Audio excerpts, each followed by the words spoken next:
here's your host, John Chapman. What is going on, faithful? Welcome to another episode of the 49ers Rush podcast, and I love it. We took a little bit of a break with the Thursday night game, very similar to what the 49ers did, but we've got some 49ers news, and we really have a lot of NFL news, much more so than we do 49ers news, but we're going to talk about both. We're going to take a little bit of a step back. We're going to kind of reanalyze where the 49ers currently are positioned for, one, the playoffs, if we want to go that route, or two, draft status, which they're kind of in no man's land for both of them. Not really in prime position for the playoffs and or prime position for a top draft pick in the NFL draft. And this just kind of summarizes how the 49ers 2020 season has been. They're zombies. They're either blowing out teams or they're getting blown out. We're not having a lot of competitive games back and forth.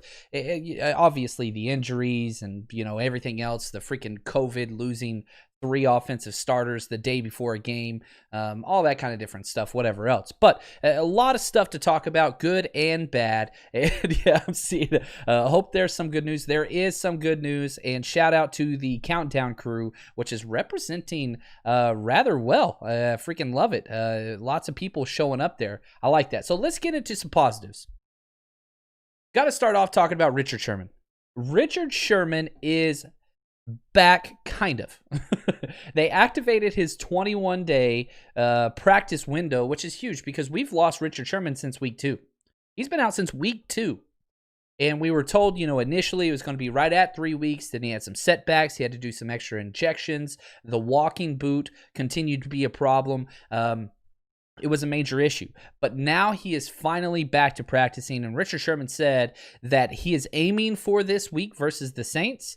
But in all likelihood, it's probably going to be after the bye week. So just look at the 49ers schedule. You have the Thursday night matchup. Then you have the 11 days off, that's where we currently are. Practice starts back up tomorrow, Wednesday. We're recording this Tuesday. I think it's Tuesday. My entire calendar is completely shot, but that's okay.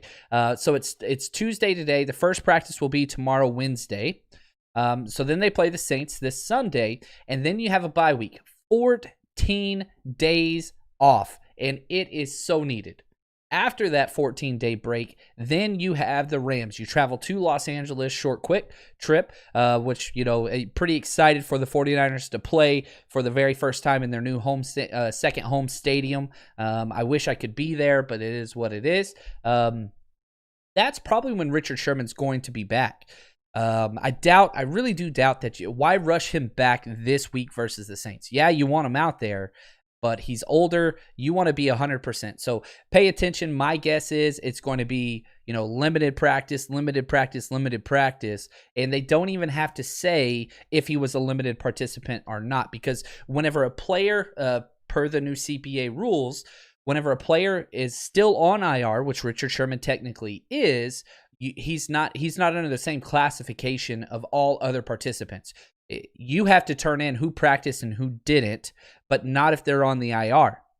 So that's one of the ways that Kyle Shanahan, who loves to just hide as much information as possible from the opposing team, and yours truly, I don't take it personal, Kyle. I don't take it personal. But that's the idea. So we're not going to hear much. I doubt he will be activated this week. I just don't see it. But when he does return, the idea of Richard Sherman and Jason Verrett as your outside corners, that's pretty damn scary stuff. Jason Verrett has been absolutely incredible. Yeah, he got burned for a deep touchdown against Devontae Adams, but kind of who doesn't, especially when there's no pass rush. But that is a formidable outside corner duo. I'm perfectly satisfied with Emmanuel Mosley, who's given up a lot of deep plays, but again, his defensive coordinator's not giving him really any safety help whatsoever whenever he struggles with the deep ball, but whatever. But yeah, the depth at corner is returning. Now, K'Wan Williams is still out. We don't know how long that's going to be, but the idea that you're getting healthy on the outside, that is promising news. Now, Kendrick Bourne, this is something that I thought was interesting. Kendrick Bourne got put back on the COVID reserve list. So you had the false positive. That all gets washed away. He has his positive test. He has his, negative test. Everything should have been fine. Debo and Ayuk are back on there as well. Now, the 49ers have been very, very quiet with no information has come from Kendrick Bourne, his agent, or the 49ers. The first time, everything kind of came out and it was very transparent. They've been really quiet about this one. So we don't know if this is just a close contact scare, a symptom scare. We don't know. It's completely in the dark until we hear something. But this is problematic for Kendrick Bourne for several reasons. Now, you Kendrick Bourne truthers, you guys fill up my DMs more than anybody. First, let me say this. I really like Kendrick Bourne. I really do think that he is a quality third wide receiver option in the NFL. I have no qualms with Kendrick Bourne whatsoever. I do hate the drops. I do hate the mental errors, but I do think that he is a reliable third down guy. Richie James, however, we just saw go out there and have 9 catches for over 180 yards. He's a playmaker. So now Kendrick, not Kendrick Bourne, but Richie James has drops as well. He dropped a couple plays there too. But the difference is this. Kendrick Bourne is a keep the drive going guy. He's key on third downs. He's great in the red zone. He's got a little bit extra height. Richie James Jr., explosion, right? He's a punt returner. He's a kickoff returner. He creates on his own. So personally, what I think should happen is they should alternate series as the third. You have Brandon Ayuk and you have Deebo Samuel. Those two guys are your 1 and 2. I don't think anybody disagrees with that. There might be 1 or 2 of you that think Kendrick Bourne should be the number 2, and you're related to Kendrick Bourne. That's who you are, and that's okay. Nothing wrong with that. But Richie James has provided something, right? You see it, and you watch the game against Green Bay, which the guy balled out. He was all over the place. Anytime you have 9 catches and you average over 20 yards per reception. Now, one of the funny things is you can tell the Packers game planned for Brandon Ayuk being in the game because they doubled Craycraft nonstop. The reason why Richie James is so open is the Packers didn't adjust their game plan the day of either. They expected Brandon Ayuk to be out there, so they just kept double teaming where Brandon Ayuk would have been, which is rather comical, and it kind of lets you know the difference in how complex it is to put together a game plan and to make adjustments on game day. That last sentence was sponsored by Robert Saleh, who we're going to talk a lot about today because the NFL come up with some new stipulations with hiring minority coaches and women, and this is going to be to the 49ers' benefit big time. So kind of stay with that one. But anyway, back to KB. With him being out right now, missing practice time, if he's not back, guess what? Richie James Jr. is going to start getting those reps as that wide receiver number 3.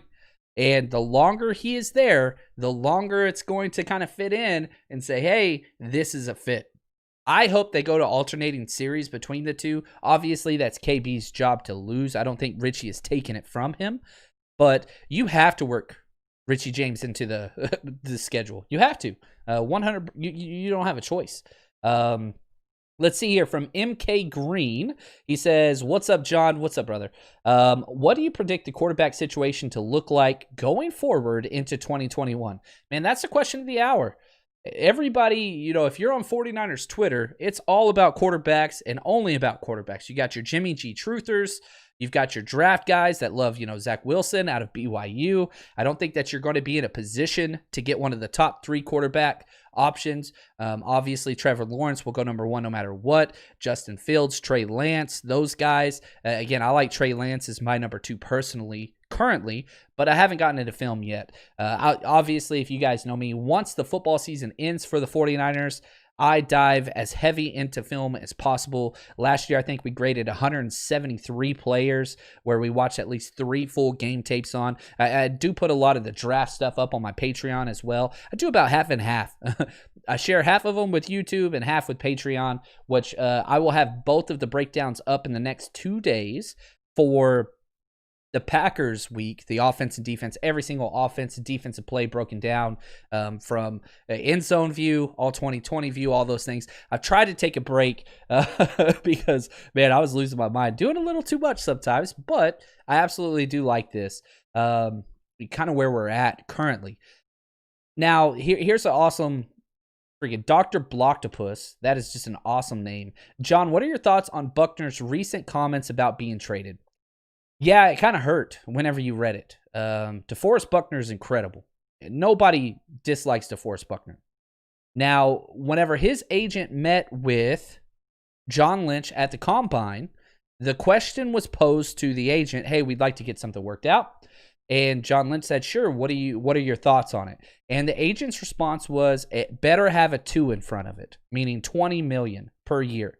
That was the first initial comment. Now, you look at the cap situation, it did happen. They told DeForest Buckner's agent, hey, go see if you can find a trade where somewhere you want to go, and we'll talk about it. It needs to be a first rounder. They came back with the 13th overall pick from the Colts. I still see it as a win-win-win. Colts are happy. DeForest Buckner, he's playing for a playoff contender, and he got paid, so he's happy. The 49ers fans, not as happy, because, yeah, you got Javon Kinlaw, who we all like, but it has not translated whatsoever in the passing game. Elite in the running game, and he is elite in the running game, but it's a void currently in the pass rush. Now, you could say, well, he has no help. He's by himself out there. Maybe, but he's definitely not doing anywhere near DeForest Buckner in the passing game. He is superior than DeForest Buckner in the run game. There's no doubt about that. Look at the metrics all across the board. The dude just stuffs whatever B gap he is lined up in. You can't run it towards him. He's an immovable force in there. But what the recent comments that came out to yesterday, I believe, of DeForest Buckner was, it broke my heart that they traded. I didn't think that was going to be a thing. He wished they would have met in the middle.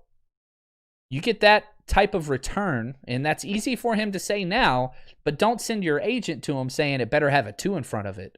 Like, yeah, I get the whole business relationship, and I even feel like DeForest Buckner's really happy where he is. But you could have made the 49ers didn't find that trade, okay? DeForest Buckner and his agent found the trade. They sought the trade out. They negotiated the trade. They negotiated the contract before the trade took place. They did all that. The 49ers didn't do that. So I get it, and no ill will whatsoever towards DeForest Buckner. I don't think he should have it towards the 49ers either. But that type of money wasn't there. And I can already hear some of you say, well, you should have traded Eric Armstead. First off, you might have been able to get a 3rd rounder for Eric Armstead, maybe. And he's not making the same money. Eric Armstead's making $6 million this year. That's it. He's making $6 million this year. DeForest Buckner, $21 million. They're not even comparable. And I get it. We see it as this or that, because as soon as the trade was announced, then you announce the extension to Eric Armstead.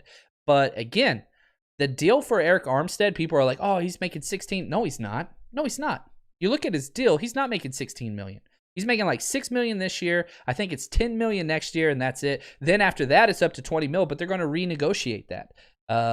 That was the definition of a team-friendly deal that Eric Armstead signed, not what DeForest Buckner signed. What DeForest Buckner signed was not team-friendly whatsoever. That is a huge cap casualty that is going to hurt their cap in the future, but they're getting a top-tier player. So kind of, no problems there, but I wish the best for DeForest Buckner. Every time I've watched the Colts, I've rooted for them to win almost every single game. I like the Colts, and mainly because of DeForest Buckner. So that doesn't change. Back to our injuries. Obviously, Brandon Ayuk is back this week after the just close contact with KB, whatever else. That's out the window, so he's back. That's huge news. And also, we might get Raheem Mostert and Deebo Samuel back. You get those guys back. That's 3 top-tier starters, first off. And once you get those guys back, even if it is Nick Mullins out there, that offense starts going. Should start churning, definitely. So there's some great news there. Some other roster moves that took place. Jonathan Cyprien and River Craycraft, they are now on the active roster. They were elevated from the practice squad, but now they are here to stay. Congrats to them on their huge pay increases. And, it just goes to show you, Jonathan Cyprien, if you go back to training camp, he came out publicly and said, look, I'm not being on no practice squad. Screw that. But things didn't go well. Nobody signed him for their initial 53. He stays on the practice squad for 7 weeks. Finally gets called up. Now he's on the active roster. Now he's getting paid. That's great news. Happy for him. He has made so many huge plays on special teams in 2 short weeks. And, with all the injuries to the safety position, it kind of helps just to have that kind of formidable special teams player that can play both safety spots as well. Chris Finke, wide receiver from Notre Dame, he's back to the practice squad. And, another player I wanted to talk about, which we should find out tomorrow, the Falcons waived former first-round pick Takk McKinley. Now, this is a very convoluted situation in and of itself because if you don't know, Takk McKinley is very similar to a wrestler's personality. We already have George Kittle, but Takk McKinley is that same guy. He loves WWE. He likes talking trash. If you remember whenever he got drafted, he went off on a rant and dropped like 3 F-bombs. It was amazing. But he has been very outspoken about how much he hates the 49ers. I think that plays into there. Also, if you look at where the 49ers fit on the waiver wire, it's exactly where they fit in draft status. 15th in the NFL. So he has been cut. Now, Takk McKinley's only due $875,000 through the course of this year. Then he's a free agent next year. He'll sign a decent deal. And you could, whoever does get him, you're going to be in the process of getting a 5th round compensation pick, possibly, depending on his play performance next year. But if you do sign him, super cheap deal, awesome. Do I think the 49ers should put in for him? Hell yeah, I do. 100%. The problem is 14 teams get an option to get him. Really, you should say 13 because the Falcons are ahead of us. But 13 teams have the option to put in a claim before we do. But yeah, 100% the 49ers should put a claim in on it. And again, back to our draft status, this is where we're at. We're right smack dab in the middle. And there's a little bit of leeway on both sides. We're not even one game out of it because you look at our strength of schedule, which is very, very difficult. That's going to put us behind. So even if the 49ers lose out, you're not picking in the top 10. It's just not happening because there's so many bad teams. Currently, there are 8 teams with only 2 wins. And I don't think any of those teams are going to double up their win total. Perhaps 1 or 2 will, but there's just a lot of bad teams in the NFL. The middle ground doesn't exist. There is no team with a 500 record. There's no, one, we're after 9 weeks, right? We're the only team in the NFL that's 4-5. There's not even another one of those. The majority of teams are 3-5 and below. That's where they are. And so we have this weird spot right now where we're in no man's land, right? It's just kind of yucky. Now, I can't believe I used that word on this podcast. Anyway, it's what it is. You can tell that I teach, right? Like I have to censor my cuss words. Usually I actually say cuss words, like the term cuss words. Whenever I stub my toe, I'll just yell cuss words. But anyway, sorry for saying yucky. I should have said shitty. All right. Playoff status. Here's the question, and I love it, from Raymond. He says, you think we still make the playoffs, question mark? No, I don't. But it's not that far-fetched.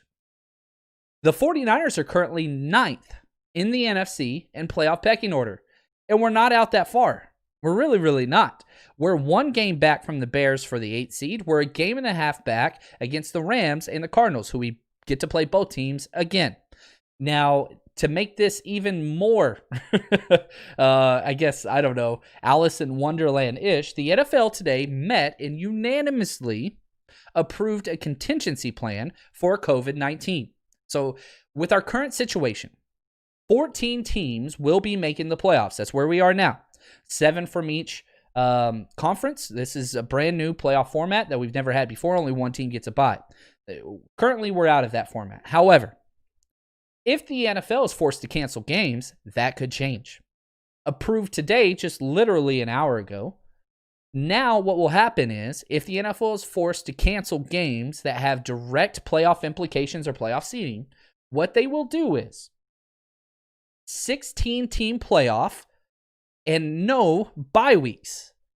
So that means 8 teams from each conference will be able to get into the playoffs. And again, we already said we're 1 game behind the the Bears. Sorry, 1 game behind the Bears for that 8th playoff spot. Now, again, this is a contingency plan. It doesn't step into place right away. And in fact, it's actually the 3rd option. The first option is everything plays out the way they hope it does. We stay on this current schedule. Everybody plays, and then we go into playoffs.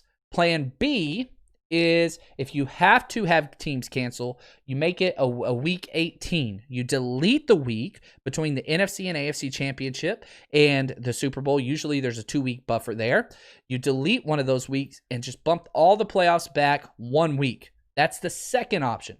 The third option is what was just proposed today, that if teams do have to cancel that have playoff implications, that wording was in the resolution several times.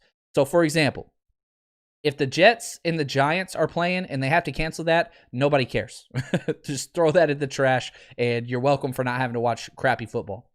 But if a team that is a possibility in the playoffs, like, for example, the 49ers and the Rams, if that game had to be canceled, that definitely has playoff implications. If not for the 49ers, for the Rams, whatever, it doesn't matter. That game could force, one, you would have to try to play at week 18, okay?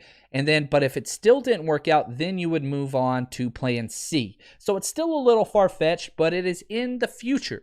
That is a possibility. If you look at COVID tests throughout the NFL, things are hitting the biggest spike in the NFL. They did a heck of a job containing and maintaining COVID for the first kind of 6 weeks. Everything, much like the country, COVID cases are spiraling out of control. So we'll have to kind of wait and see what happens there, but it is very interesting. It's definitely something to keep an eye on because it impacts the 49ers. 100%. The 49ers could make the playoffs. You look at the schedule, it's not easy. Obviously, you have the Saints this week. You have a bye week. Might start getting healthy, get some of these players back. Then you play the Rams. 100% you can beat the Rams. Buffalo Bills, they're hot or cold. Almost lose to the Jets. Then you blow out, the other teams, the Seahawks. They freaking just beat them into the ground. Washington football team, yeah, they don't have a quarterback. You could definitely win that. Cowboys, definitely win that game. You're talking right there, and you finish up with the Cardinals and the Seahawks. The 49ers are 4-5. You win 4 out of those remaining games, you're in the playoffs. Again, there's 7 teams getting in. 7 teams currently, possibly 8. There's going to be a team that is at 500 or at 7-9 that gets in the playoffs this year, probably for the AFC and the NFC. So I don't think you throw playoffs out the window, especially whenever you consider the fact that, hey, guys, guess what? The 49ers might actually be getting a little bit healthier, returning certain starters. It's interesting. I don't predict us to make the playoffs, but it's not as far-fetched as people think. Now, the problem is, even if we do make the playoffs, so what? I understand for most franchises and sports fanatics, if they make the playoffs, they consider their entire season to be a success. I've never been one of those. You look at 2019. Do I consider 2019 a huge success? I do, because of the expectations. You go from 2-14 to the Super Bowl. That's pretty impressive. But I don't know. I do want the 49ers to make the playoffs. And I understand the crowd that says, no, lose, improve draft position. I'm not part of that school of thought. I've never been part of that school. I don't care if we're playing freaking checkers. King me, mother effer. I win this damn game. Like, that's who I am. It's just who I am. The personality, the attitude of players and coaches, you don't lose. You don't. You just can't do it. So kind of take that for what you will, but playoffs are a possibility. You play for the playoffs. That's what you got to do. All right, I want to talk a little bit more about another NFL thing that has improved that could, get the 49ers, I'm not even making this up, 2 additional third-round picks. I'm going to explain how right after this quick word from our sponsor. Unless you've been living under a rock, you know the NFL and the NBA, they're back. They're in full swing, which can only mean one thing. It's a winning season at MyBookie. I don't know about you guys, but for me, a game is 10 times more exciting whenever I'm putting my money on it. And if you've been betting with us, we've been doing very, very well so far this year.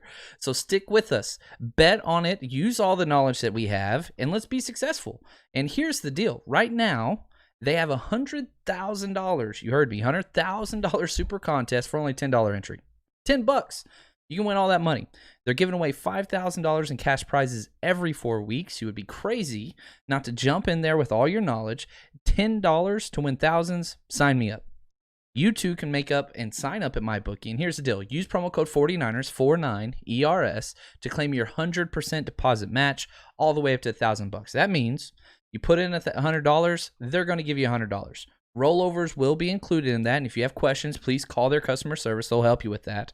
But the NFL, NBA, MLB, they've got it all on tap. It's never too late to get started. And if you've wanted to jump in with us, now's the best time. Head to mybookie.ag, promo code 49ers, and they're going to double your initial deposit. Thanks for the support, MyBookie. All righty. So let's dive into this. This just got approved. Again, like fresh off the press. Here's the idea, and this was all Troy Vincent, vice president of the NFLPA. He was kind of the driving force behind this. And so we all know about the Rooney Rule, which is basically the idea is whenever you have a head coaching vacancy, you have to interview at least one minority just to give them the practice and to increase exposure to try to level off. Because again, you look at the NFL, I don't care which side you're on, and I understand that this is somewhat of a polarizing issue just because of political issues. There are no people of color that are head coaches. It doesn't match. There are, sorry, let me rephrase that. The percentages are way off. About 80% of players in the NFL are people of color. You're talking maybe 5% of head coaches follow that, and GMs is even worse than that. And so obviously you have Tomlin, Coach Tomlin, and you have Brian Flores and Ron Rivera. I get that. But there is definitely a huge need for people of color, minorities, and women, that's written into this as well, to get chances to move up instead of based on your last name. Kyle Shanahan definitely deserves to be where he is, but it's pretty damn easy whenever your last name's Shanahan to be a great coach. The dude's been taught from birth. It's what it is. And the connections, obviously, yeah, you just call up your old buddy John Gruden and you get a job. So easy. McVay, guess what? His grandfather calls somebody up, gets him a job. So easy. But it's not like that for everybody else. It really isn't. So throw all that out, and you guys can roast my mentions all you want and whatever else and tell me I'm a racist. I don't care. That's fine. Won't be the first time today. But here's the idea. They wrote in, if a minority or a woman is hired away from your team to become a head coach or a general manager, because again, if you go back to the offseason, they were flirting with the idea that if you do hire as a GM or a head coach or a coordinator, you could receive draft pick compensation. That got voted down. They didn't like that. But what they did differently is, the question was, well, we don't have a problem interviewing all these things. There's just not candidates that have built the resumes up that are minorities or women. So what they're doing is they're just flipping the incentive, and I kind of like it. And again, if it gets out of control, then you can cancel it. You can move forward, whatever else. But what's the worst thing that could happen? A whole bunch of minorities and women get actually top-tier coaching jobs? That's a great thing. I don't know who would be upset with that, but I'm sure they're on there, and I'm sure I'll see them in the comments in a second. But back to where we are currently. This is what it writes. Your team, if somebody from your team, Robert Saleh, for our example, which is a strong possibility, gets hired as a head coach. Strong possibility. Your team would get a third-round draft pick in the next 2 NFL drafts. So again, let's just play this out. The Jets, they're going to fire Adam Gase. Adam Schefter already talked about it. And plus, if you have any common sense, besides Adam Gase, you know this is happening. Adam Gase gets fired. Hypothetically, Robert Saleh gets hired by the New York Jets. The 49ers then would receive a third-round draft choice at the end of the third round in front of compensation picks. And that's to my knowledge. Again, all of the documents haven't been, released to the public yet. But you would receive a third-round pick again at the end. They just add them just like compensation picks. It's not at the start. So at the very end of the third round, you would get a pick in 2021 and a pick in 2022. Same things for general managers. Now, there is a caveat in there as well that said if you lose a head coach and somebody in your personnel department, a GM that is a minority or a woman, then you would get 3, right? So it doesn't double up. You can't get 4, but you could get 3. I think this is incredible, and I doubly think it's incredible because the 49ers will be the primary beneficiaries of this new rule because guess what? We have minority coaches all over the place. We have women coaches. I don't think we're still very far away from a woman becoming a general manager or a head coach option, but who's to say we can't get there? But Robert Saleh is the key one because he is on every single short list for a head coaching candidate. He almost got the Browns job, and all of my issues with Robert Saleh, I think that he is a tremendous coach. I really, really do. He just doesn't make in-game adjustments, and he doesn't mask his personnel deficiencies very, very well. But I still think he's incredible. And people think that whenever I talk negative or criticize against a member of the 49ers, I dislike them. That's not the case. I always used to tell my players this, and I tell my students this too. If I'm not giving you a hard time, that means I'm done with you. Like every single person can get better. I could get better as a podcaster, big time. But that's just the way it is. You can criticize Kyle Shanahan. I still think he's a top 3 head coach in the NFL. But it's okay to criticize people. There are mistakes that are made. I'm not one of those people that just says all the positive information all the time. People have labeled me as a positive guy, which is, I'll take it. But no, criticism is warranted. That's why we do this. We figure this stuff out, and there's good and bad. Nobody's ever called a perfect game. I don't think that exists. But anyway. So there's that. That's positive news for the 49ers who have the possibility of getting an extra 3rd-round draft choice the next 2 years, which would be key because if you remember, let's go to our draft pick where we're at currently. The 49ers don't have a 3rd-round pick in the 2021 draft. We use that for Trent Williams. Rightfully so. That was a hell of a trade. Trent Williams currently the number 1 tackle rated by Pro Football Focus. I know that's not the only metric, but the guy's been great. Look what happened as soon as he was gone this week with the COVID scare, and Justin School just gets demolished nonstop. That was a big difference. But we don't have a 3rd-round pick. We do have 2 5ths, our original 5th and then the 5th rounder for Quan Alexander trade, and we do have 2 7ths. We have our original 7th-round pick and then the 7th from the Jets that we got with Jordan Willis, who had a sack. We give up our 2022 6th-rounder. So that's our draft pick current thing. But if this does happen, if Robert Saleh does get hired, we get a 3rd-round pick back. That's great news. I don't think anybody's going to be upset about that then. But now let's look at back to the question that MK Green asked earlier. What is the 2021 football landscape at quarterback? If your team doesn't have a quarterback, you've got nothing. Now, there are definitely people that love Jimmy Garoppolo. I'm just a little bit off from the love of Jimmy Garoppolo. I do think he's a serviceable kind of mid-tier quarterback. I have no problem if you have him in the kind of 14 to 20 quarterback range, anywhere in there. I think that's where he is. And if you don't think that's where he is, you tell me 14 quarterbacks you would rather have than him, and I'm going to say I think you're wrong. I just don't think that's there. But Jimmy Garoppolo has proven when the team suffers around him and he's not, you could talk about health, throw that in there too, that's fine. But whenever the team around him isn't elite, he struggles. That's what we've seen so far in 2020. But what's that look like? So regardless, whatever. Wherever you stand on Jimmy Garoppolo, that's fine. Stay there. I'm not going to change your mind today. But let's just look at what else is out there. And this is from Kyle Maskson over at Niner Wire. He does a heck of a job, friend of the show. These are the free agent quarterbacks in 2021. And you can scream into the thing, I don't want a free agent. I want to draft a quarterback. We'll talk about that too. Hold on. But let's just look at the free agents and what's available. First off, you have Dak Prescott, 27. I don't think there's any way that he gets out of Dallas. He's got to be resigned. They have shown, they have proven Dak was one of the centerpieces that held that offense together. They were the best offense in the NFL, even above Seattle, before he got injured.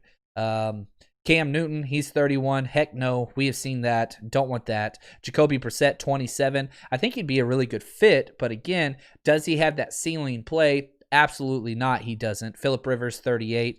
No, no AARP cards here for me. Jameis Winston, 26. Oh, you want one of those dynamic down the field throwers? That's the Jimmy G hater crowd. Jameis Winston should be at the top of your list. Now, he's got his, I should say, he did get his vision corrected. The jokes include here, but you can't win with Jameis Winston. Look what Tampa Bay did as soon as he left. They're a top-tier team. Now, they did just get blown out by the Saints, who we play this week, but whatever. For the people that are like, man, give me a dynamic passer, that's Jameis Winston. He doesn't know down and distance, no football awareness whatsoever, so that's a huge no for me. Ryan Fitzpatrick, 37 years old. Yeah, you could get him for a year, but again, lots of turnovers. Lots of turnovers. Mitchell Trubisky, I don't even know why he's on this list, 26, God no. Tyrod Taylor, 31. Career backup, grooming quarterbacks. I don't think so. Andy Dalton, 33. If he can't do it with Dallas, what makes you think he can do it here? Robert Griffin, 30. I put him on this list because, guess what? Who was the guy that drafted him? It was Kyle Shanahan. Now, they were very open that they wanted to get Kirk Cousins, and they did later on in that draft, and that's who eventually panned out. But he's 30 years old, worth mentioning there. And then, of course, Nick Mullins is going to be a free agent. He's 25. C.J. Beathard, 26. But that's it. That is the quarterback free agent market. Not much there. Not much there at all. I don't think there's... You could say, yeah, I'll take Dak over Jimmy Garoppolo. I have no problems with that. But I don't even think that possibility is going to be there. And you want to talk contracts? Dak is going to get $35 million a year. 49ers don't have that kind of money. Dak's getting paid that much money. Because if the Cowboys won't do it, I guarantee you're going to get a team like the Colts. You're going to get some team that's just going to throw all their money at them that think they can win now. So that's kind of what you got to do with Dak. Now, look at the draft. Again, I mentioned their names earlier. Trevor Lawrence is going number 1 overall. I don't care if you package 3 first-round draft picks. You're not going to get Trevor Lawrence. You're not going to get him. Look at the past trades up to the number 1 quarterback position, and no, absolutely not. Just to put this into perspective, the Seattle Seahawks called the Browns when Baker Mayfield was on the clock, and it was mentioned that they would be open for trading Russell Wilson for the rights to Baker Mayfield, and the Browns said no. Understand that. One, Baker Mayfield sucks, but teams do not trade the number 1 overall pick for a quarterback. Now, if there's a team, perhaps even the Jets who have Sam Darnold, they don't pass on Trevor Lawrence to keep Sam Darnold. I guarantee you they're not. Trevor Lawrence is one of the best quarterback prospects out all the way back since freaking Andrew Luck. That's just the reality of the situation. So then you say, okay, let's talk about the next tier kids. I think there's 3 tiers currently for quarterbacks coming out of the draft. You have Trey Lance, who I really, really like out of North Dakota State. And then you got Justin Fields, who's much more of your kind of dual threat quarterback, can kind of do it all. He's with Georgia. He was the number 1. He was ranked ahead of Trevor Lawrence. He was the number 1 guy in that same high school recruiting class. Goes to Georgia, can't beat out, forget what's his name that wears mascara, Fromm. And then, he transferred because he was pissed and he didn't want to wait till Ohio State. So he's a great player. Again, Kyle Shanahan's been very adamant. I know the fan base disagrees. He wants to win with a pocket quarterback. He thinks he can put his offense in a much better position from a pocket standpoint. Now, we all want the dynamic, all that stuff, whatever else. You look at the top quarterbacks in the NFL, Patrick Mahomes, Russell Wilson, Deshaun Watson. Got to say it, man. Josh Allen, who I was very low on, he's got to be up on that list now. All mobile quarterbacks. Now, once you get down to Zach Wilson, he's kind of one of those hybrid quarterbacks as well with BYU. I think he's in that next tier. If you want one of those top 3, you have to be picking in the top 4. That's all there is. Trey Lance, Justin Fields, Trevor Lawrence, they'll all be gone by pick 4. Zach Wilson might be around by pick 10. But guess what? 49ers aren't picking top 10. We've already established that. And the numbers just don't work. The 49ers are more likely to make it to the playoffs than they are picking in the top 10. Maybe top 8. But whatever. So even if that's the route you want to go, you're going to have to trade up just to get that possibility. There's a lot of quarterback needy teams out there. And I like Zach Wilson. I like him a lot. I know there's a lot of 49ers podcasts and 49ers Twitter people that are all over that. Anyway, you kind of take that for what you will, but again, just understanding what's out there, priming the pump, having these debates, these discussions now, I get it. But again, remember, you can walk away from Jimmy Garoppolo. I don't think the 49ers do it. We've already kind of shown the free agent market ain't it. So you're going to bring somebody in. You have to get a quarterback because Nick Mullins is gone and CJ Beathard are gone. Are you going to sign them to backup tier money? You're talking they're going to make backup quarterbacks make money. And Nick Mullins, I guarantee you right now, he is playing for his contract. He's going to try to go someplace that is going to draft a quarterback and that wants to run the Kyle Shanahan system, right? Like he's going to go somewhere. There's no doubt about it. He's going to have a place. But you're talking, I mean, he's going to be making $5 to $7 million next year. CJ Beathard won't.